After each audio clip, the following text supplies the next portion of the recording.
people like me. You need people like me so you can point your f***ing fingers and say, that's the bad guy. That's the bad guy. That's the bad guy. That's the bad guy. That's the bad guy.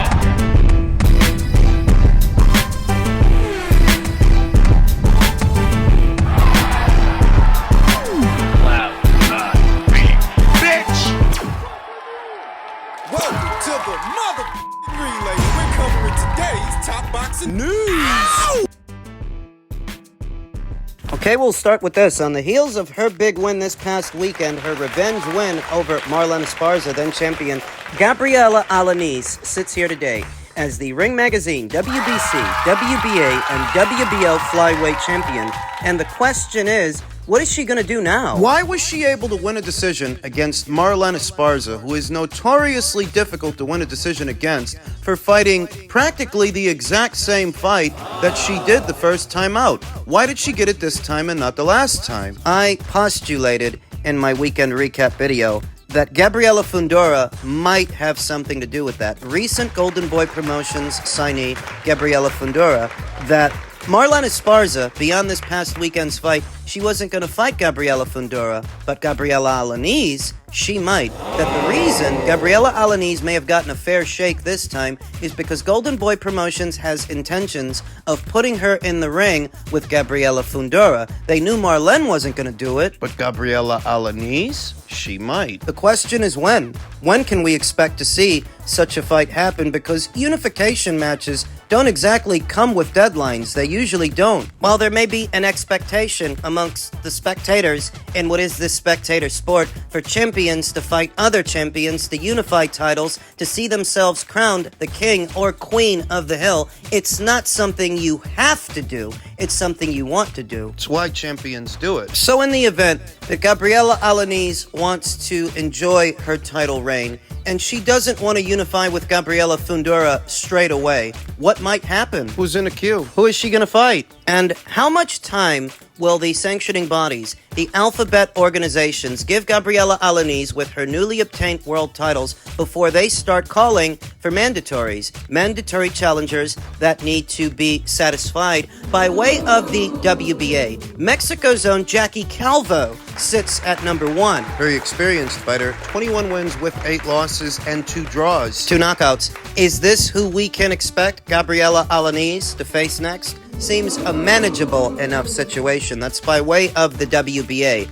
By way of the WBC, things get a little bit more dicey, a little bit more risky. Mexico's own Kenya Enriquez, one of the hardest punchers anywhere at or around these weights. A pressure fighter, a slugger, like Gabriella Alaniz is a pressure fighter and a slugger. She sits at number 1, and she is their interim champion, most in line to fight for the full title. In previous years, they held off on ordering any of their champions at light flyweight, at flyweight, to face Kenya Enriquez. One can make the argument that they were protecting those champions. They were protecting Yesenia Gomez at light flyweight. They were protecting Marlen Esparza at flyweight. Kenya Enriquez sat as the WBC's interim champion at light flyweight for years, without the order ever coming down for her to get her shot at Yesenia Gomez. And more or less the same thing has been happening up there at flyweight when she moved up. They never ordered the Esparza fight. So why would they order it now? Because the WBC might rather have a Mexican fighter holding their title than an Argentinian one. It's one way to look at it. Another way to look at it is maybe Gabriella Alaniz's promoter, OR Promotions, doesn't have the same relationship and rapport with the World Boxing Council that Pepe Gomez had. Yesenia Gomez's promoter. Maybe OR Promotions doesn't have the same relationship with the World Boxing Council that, say, Golden Boy Promotions might have. Marlen Esparza's promoter. But with Gabriella Alaniz, they might be more Johnny on the spot to order a mandatory because maybe they would prefer that a fighter of Mexican descent be their reigning champion, and that's what Kenya Enriquez is. They weren't doing her any favors before, but they might do her some now. They may actually order the fight this time. Just something to think about as it pertains to the WBC, as it pertains to the WBO. Mexico's own Marilyn Badillo is ranked at number 2. She's from Mexico also. Very young, very green.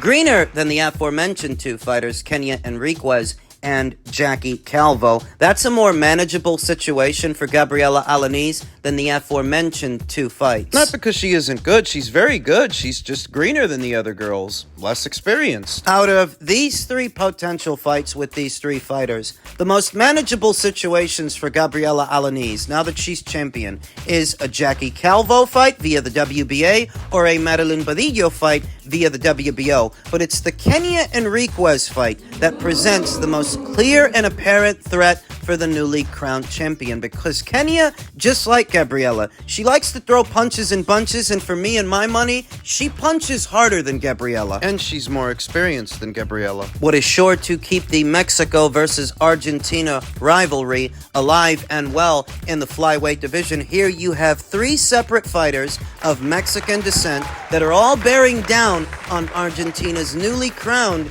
unified champion. That if Gabriella Alaniz doesn't shoot for the undisputed title fight straight away with Fundora, she could end up fighting any one of these 3 fighters. I'd give her decent odds to beat Jackie Calvo. I'd give her decent odds to beat Marilyn Badillo. But it's Kenya Enriquez that poses the greatest threat. It's just something to think about now that she's got all those belts. Heavy is the head that wears the crown. That's what they say, and I see why.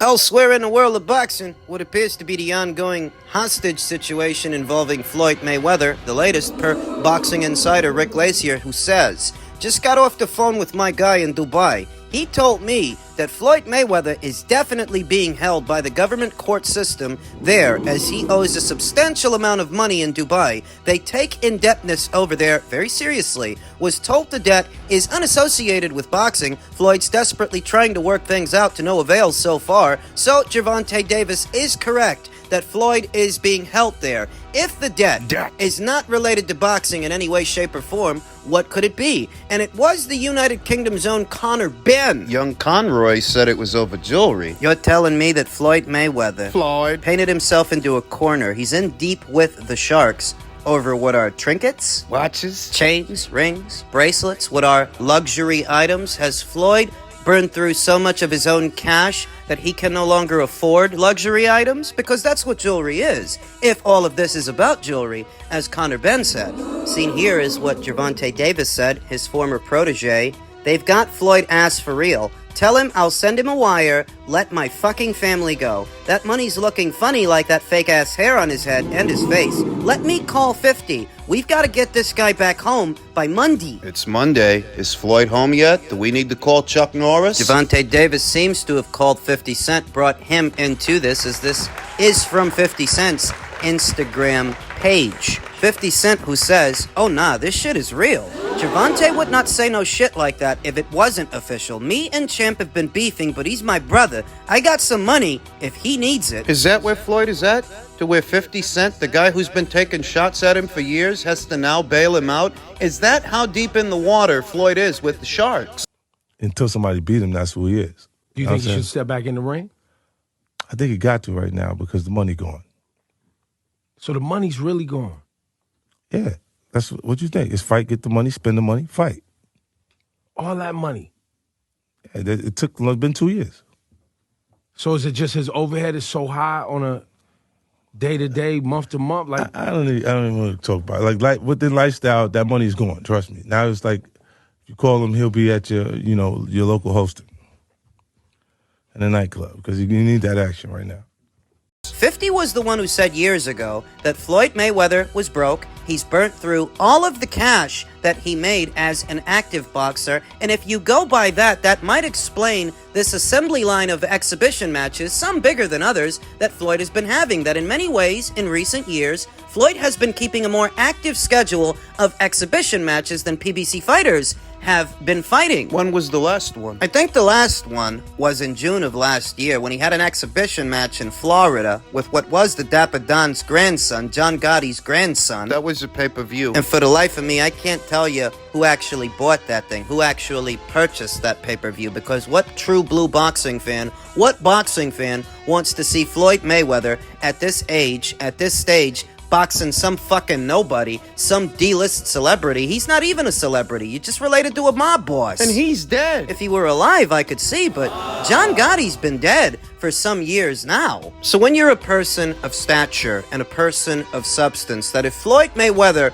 were really who he presents himself to be, this entrepreneur with all of this ingenue, you wouldn't be lending your likeness, your time. Time is money. To some D-list, E-list guy like John Gotti's grandson. For what? You can't find somebody more relevant to stage an exhibition match with? And that was almost a year ago. There was a span of time where Floyd Mayweather was scheduling these exhibition matches at a greater rate than PBC fighters were fighting, but that was the last one. That's the last time he got out there and did one of those things. Did he burn through all the cash? What did he make? Who paid him to do that? And I can't fight this feeling that seeing the manner in which Floyd has been occupying his time. Time is money. Time is the one thing you don't get back. What are you wasting your time on these pointless exhibition matches that nobody's buying anyway? Don't you have something better to do? A better use of your time? A better way to invest it? For years you heard Floyd talk about all the smart investments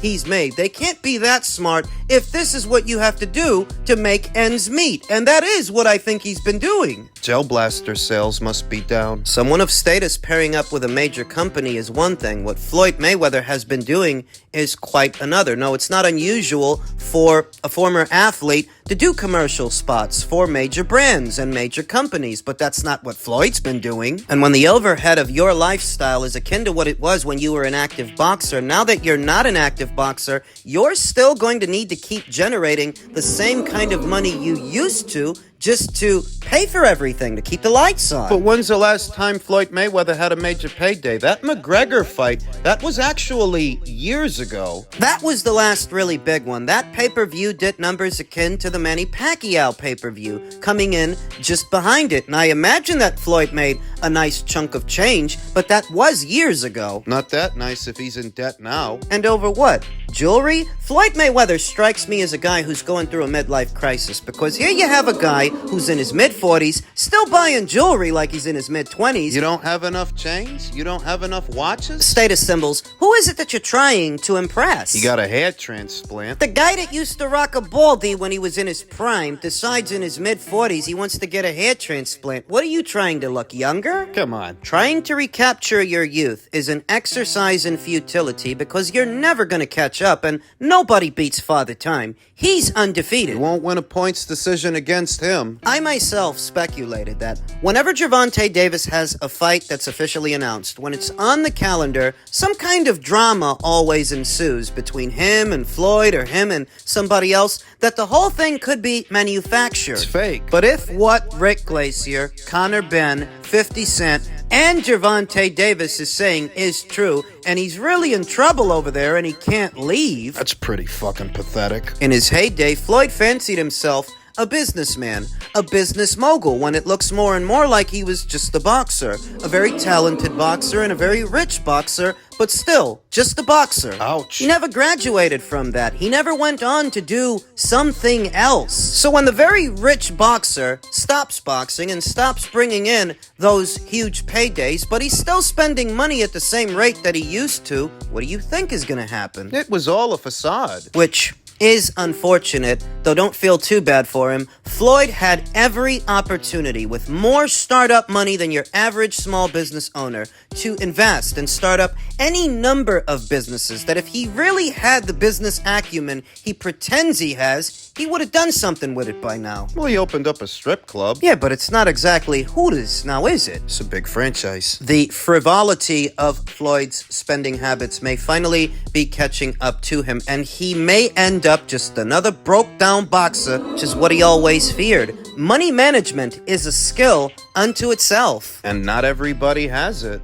Men's heavyweight news, veteran trainer Buddy McGirt says Dillian Whyte can still be a world champion. Can he? I honestly think he can be a world champion, said McGirt. I mean, if I didn't have faith in him, I would not be wasting neither of our times. Whyte looked far from the fighter of his peak in his last fight with Christian Hammer. When he faced him last month, he struggled to land anything notable, and after a seemingly underwhelming 3 rounds from both men, Hammer decided that he'd had enough. McGirt isn't looking into his fighter's display too deeply, blaming the opponent for Whyte's display. Well, you know, it's hard. I'm not even going to judge Dillian on it, because Hammer just came out like a wild man and went for broke. He went for broke early. I told Dillian, look, he's going to quit. I'm telling you, he's going to give it all he's got, and if it doesn't work, he's going to quit. And in many ways, he did. About Dillian Whyte becoming a world champion. I think that all depends on what world title he'd go for and who he'd have to go through. Irrespective of alphabet titles and potentially becoming a world champion, there still is use for today's Dillian Whyte in today's heavyweight landscape, because if you told me that you're going to make a fight between Dillian Whyte and Joe Joyce, I'd certainly watch it. If you told me that you're going to make a fight between Dillian Whyte and, say, Frazier Clark, the winner of Philippe Hrgovic versus Daniel Dubois, I'd certainly watch it, and there is domestic value in every single one of those fights. We see an active push, an effort from His Excellency, Mr. Turki Al-Sheikh, to make big cash injections into the sport of boxing to make certain fights possible, but any one of those aforementioned fights, they pay for themselves. You don't need a wealthy sheik to come in and pay for it. They pay for themselves. You can sell them. 1 or 2 weeks ago, Joseph Parker, WBO interim champion, called out Whyte in typical comic fashion. But although McGirt has respect for Parker, he believes Whyte would come out on top again. Yeah, I saw the call-out video. I thought it was very funny, joked McGirt.